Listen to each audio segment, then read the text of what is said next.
Hey guys, welcome to the Green Apple Home. So today I was going to show you what I've been working on. It's how to organize all your kids' schoolwork so that your papers aren't everywhere.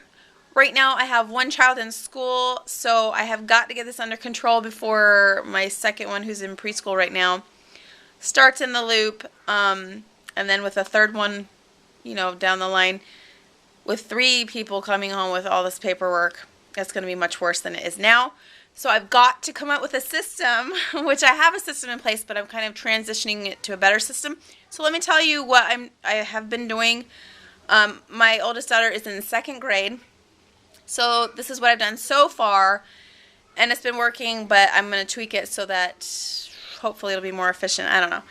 So this is what happens. So every Friday she comes home with her Friday folder. It's this little manila looking folder.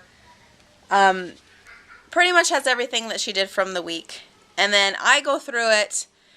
If there's announcements or whatever from the teacher, I read it. If it's something important, I put it on the calendar, then I just throw it away. If it's worksheets that don't mean a lot to me or whatever and I don't need it, I throw it away. Fundraising things, notes, all that kind of stuff that's not important, I throw away. The stuff I want to keep, something that shows she's improved, something that is a cool story, a cool drawing, whatever criteria you want to use for what you want to keep, then I went ahead and just put in a banker's box.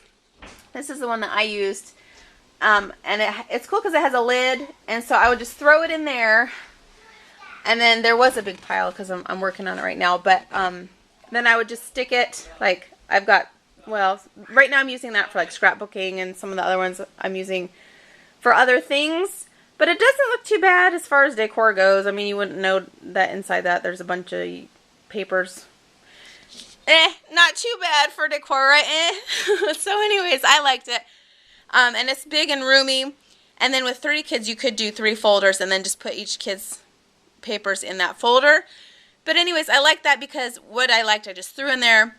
Didn't have to think much more about it.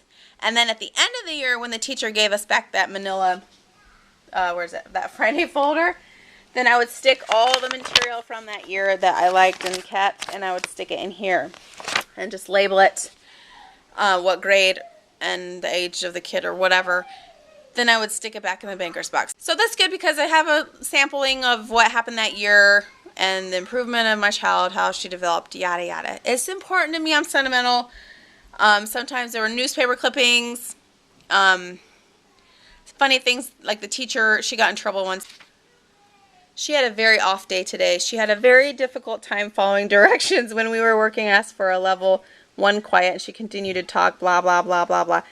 Anyway, she got in trouble for talking, so I'm definitely keeping that because, I don't know, I think it's funny. Anyways, okay, so then what I'm trying to do now is because all the papers are in the manila folders, and you can't really thumb through and go through and look back at your past work and stuff if it's sitting in a manila folder. So I'm trying to move to a binder method where I bought these 1-inch ones. Hopefully that's enough for a year because I just didn't want them to be too huge. And I've got one for each grade, and then I've got one for Riz and D. I know you can't keep all things.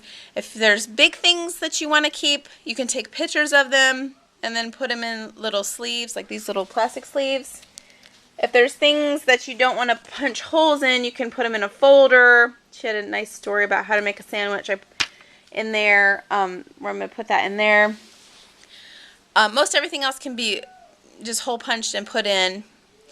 If it's a big drawing, you can hang it up or whatever. Or if you have one of those map chests, or maybe you could turn something into a map chest. They're the kind that it's like a chest, and it's got little drawers that are really shallow, but they're good for maps. Obviously, it's a map called a map chest for a reason. So if you wanted something like that to keep your kids' artwork throughout the years, then that would be cool. You could Google it or whatever. At the least, if you don't have time to get a binder and make it, put them in a special place. I used that banker's box. Put it in a special place where that's where all the work goes, so that it's just not all over the place. Thanks for watching, and we'll see you next time on the Green Apple Home.